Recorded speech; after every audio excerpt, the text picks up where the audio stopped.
The Inaugural Address of Theodore Roosevelt. My fellow citizens, no people on earth have more cause to be thankful than ours, and this is said reverently, in no spirit of boastfulness in our own strength, but with gratitude to the Giver of Good, who has blessed us with the conditions which have enabled us to achieve so large a measure of well-being and of happiness.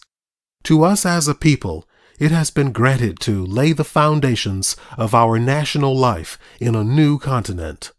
We are the heirs of the ages, and yet we have had to pay few of the penalties which in old countries are exacted by the dead hand of a bygone civilization. We have not been obliged to fight for our existence against any alien race, and yet our life has called for the vigor and effort without which the manlier and heartier virtues wither away.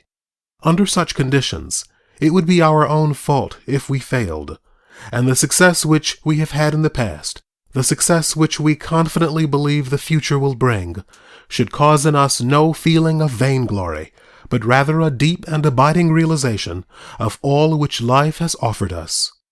A full acknowledgment of the responsibility which is ours, and a fixed determination to show that under a free government a mighty people can thrive best, alike as regards the things of the body and the things of the soul. Much has been given us, and much will rightfully be expected from us. We have duties to others, and duties to ourselves, and we can shirk neither. We have become a great nation, forced by the fact of its greatness into relations with the other nations of the earth, and we must behave as beseems a people with such responsibilities. Toward all other nations, large and small, our attitude must be one of cordial and sincere friendship. We must show not only in our words, but in our deeds, that we are earnestly desirous of securing their goodwill by acting toward them in a spirit of just and generous recognition of all their rights.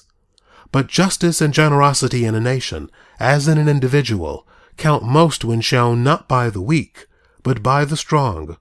While ever careful to refrain from wrongdoing others, we must be no less insistent that we are not wronged ourselves. We wish peace, but we wish the peace of justice, the peace of righteousness. We wish it because we think it is right, and not because we are afraid. No weak nation that acts manfully and justly should ever have cause to fear us, and no strong power should ever be able to single us out as a subject for insolent aggression. Our relations with the other powers of the world are important, but still more important are our relations among ourselves. Such growth in wealth, in population, and in power as this nation has seen during the century and a quarter of its national life is inevitably accompanied by a like growth in the problems which are ever before every nation that rises to greatness. Power invariably means both responsibility and danger. Our forefathers faced certain perils which we have outgrown. We now face other perils, the very existence of which it was impossible that they should foresee. Modern life is both complex and intense, and the tremendous changes wrought by the extraordinary industrial development of the last half-century are felt in every fiber of our social and political being. Never before have men tried so vast and formidable an experiment as that of administering the affairs of a continent under the forms of a democratic republic.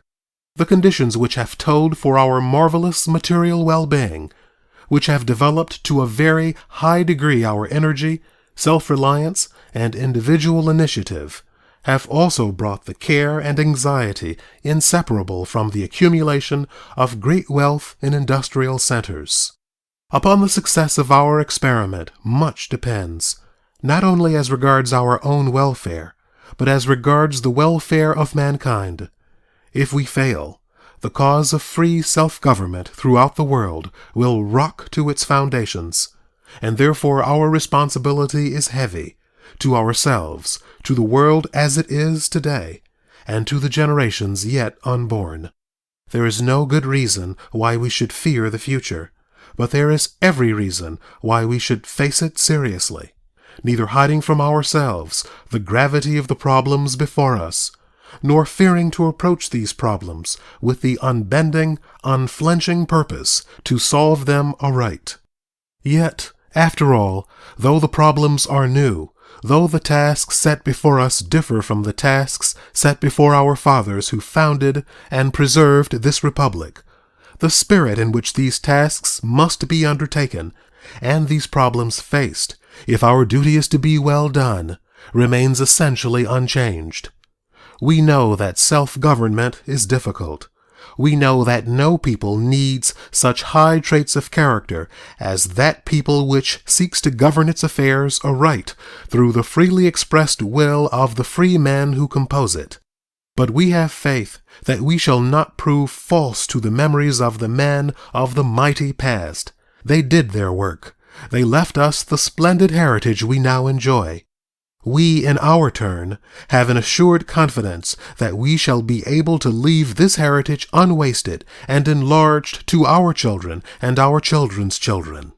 To do so, we must show, not merely in great crises, but in the everyday affairs of life, the qualities of practical intelligence, of courage, of hardihood and endurance, and above all, the power of devotion to a lofty ideal which made great the men who founded this republic in the days of Washington, which made great the men who preserved this republic in the days of Abraham Lincoln.